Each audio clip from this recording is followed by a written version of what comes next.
proud of themselves, so fat and satisfied. They can't imagine that someone like me would ever get inside their house. You were the first major Latino actor to join the Star Wars universe in Rogue One. Were you proud of breaking that ground?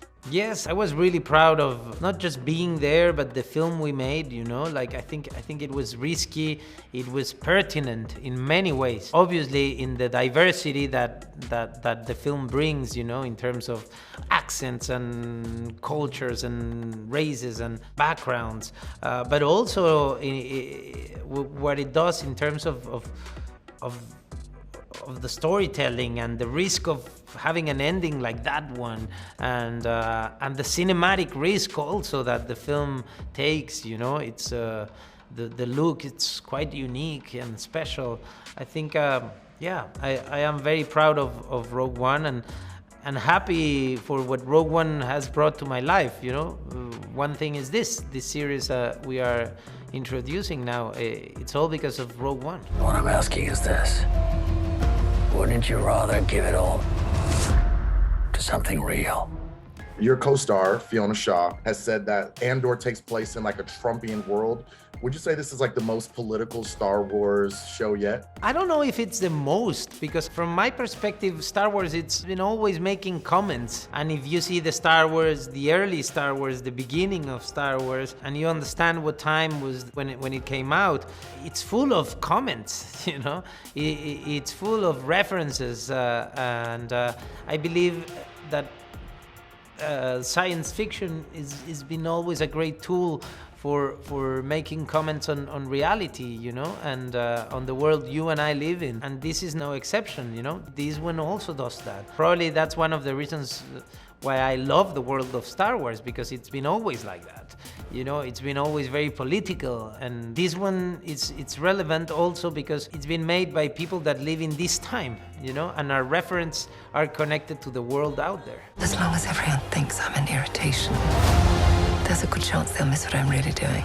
What are you really doing? Are there any real-life politicians you modeled your character Mon Mothma after? Well, Mon Mothma's been around for a long time, so Yeah. I feel like I will always go back to what Carolyn Blackstone and George Lucas did at the beginning in Return of the Jedi and remind myself of how they originated this character, how they originally created and started this woman. And so with great respect, each time I go back to it, I just remind myself of that performance and that scene. And so Mon Mothma being a politician, a senator within the Imperial Senate, I did look to female leaders around the world to remind myself of what those women are fighting for, to see how they stand up to opposition, to see how they navigate a very still male-dominated world. So, you know, there's Jacinta Ardern from New Zealand, there was Angela Merkel in Germany, there's AOC from the Democrats, there is Liz Cheney from the Republican side. All those women have moments, and very public moments that we've seen recently where they have had to stand up for themselves. I'm glad you brought up the past that you've played her.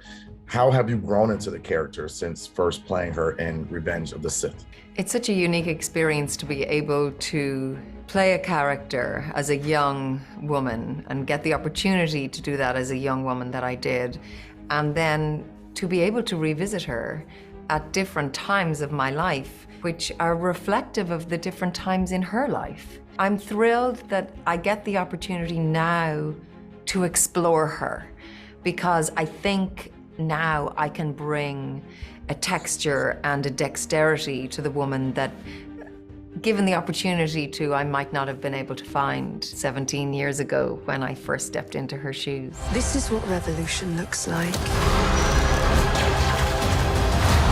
I'm tired of losing. Are there parallels that can be drawn between the rebels in this series and the resistance in real life? Definitely about the need for an articulated civil reaction, you know? It's a moment that, to bring change, and change is gonna come by that articulation, you know? There's not a single man that will bring it. There is no, we have a lack of leaders. We have a lack of, obviously there's no one that with superpowers that will come and fix things for us. It's about our reaction.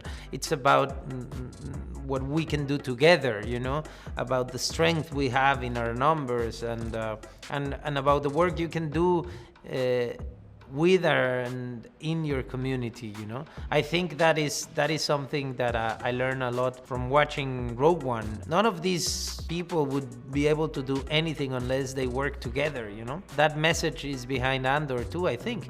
I mean, it's the most grounded Star Wars, no? Andor is about real people, regular people doing extraordinary things, you know. And we're gonna witness that journey, you know, that realization, the awakening of a revolution. People are standing up.